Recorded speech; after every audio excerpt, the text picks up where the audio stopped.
Hey folks, welcome back to the shop. Well, been going through some stuff and man, did I find some old school BC broadheads. This is the satellite arrow, I think is the technical name for it, but I think everybody in the world knows these as satellites. Came in a bunch of different variations. Uh, well, I shouldn't say variations. A lot of different packaging, a lot of different branding. This True Flight, this is how I used to find them. And they were in an old coast to coast hardware store. I used to ride my bicycle down there and they had a little outdoor section in the back. You could get you some True Flight arrows, True Flight broadheads. The broadheads basically were these, and then also I think Bear razor heads. These are the replacement blades, which I think they had more of these than they did actual broadheads. So, of course, if you ever use these, you'll know why the replacement blades were actually more popular than the head themselves.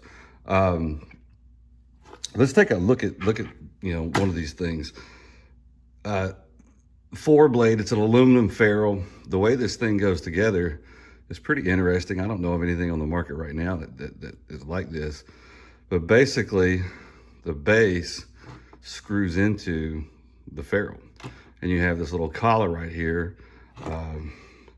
It's got a little concave section, right? See it in there? It goes down to the base. Then of course this goes into your arrow shaft.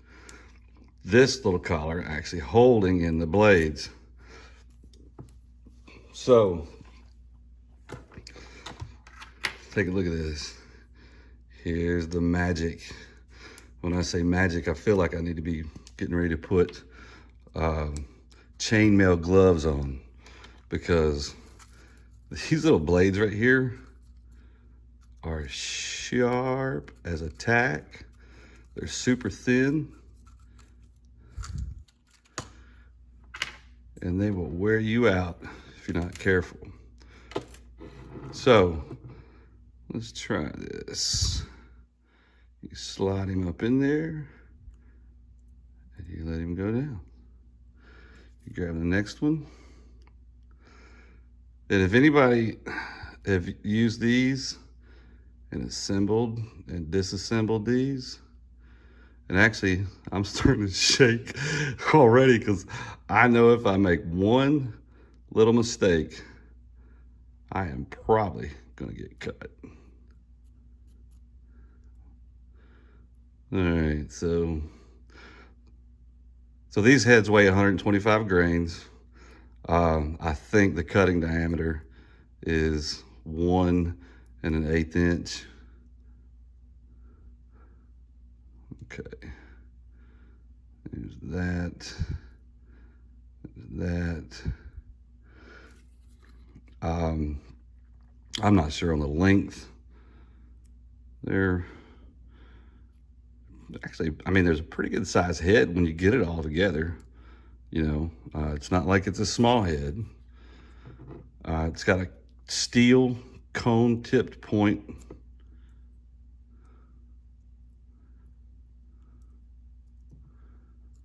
All right.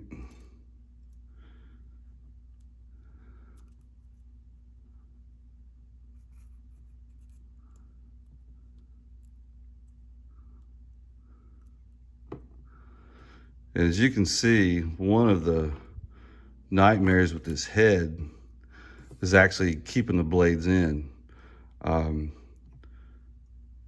The machining on some of the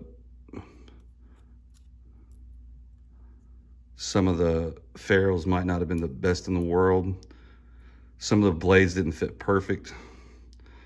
There you go. That is the old classic satellite broadhead.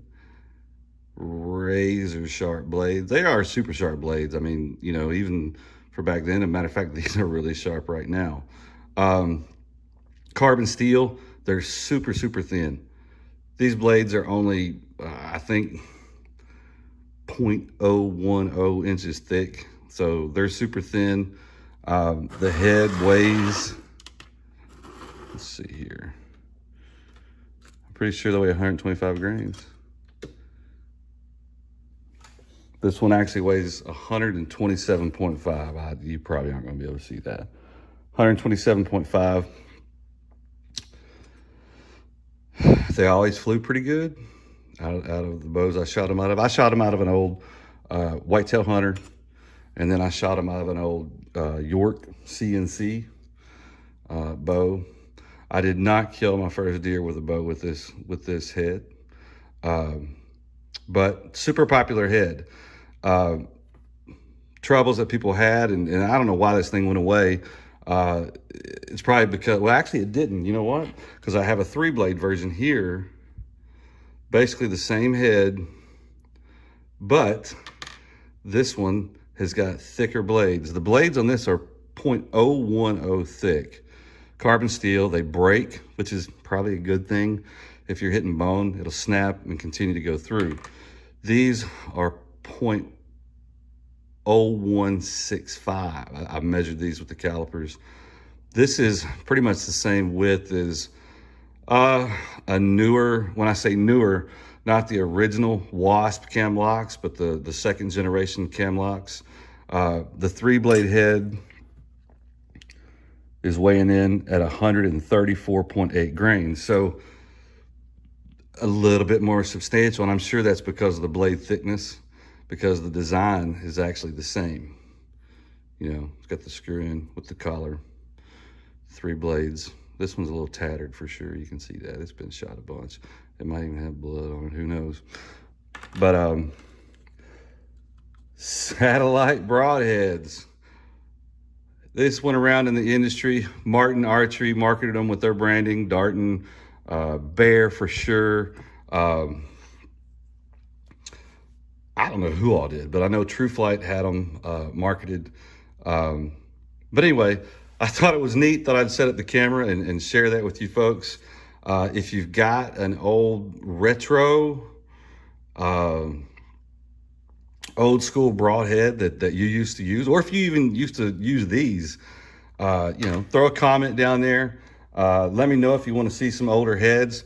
I've probably got a few laying around here that, you know, I think I got some Rocky Mountains. I think I got some Wasp. I think I got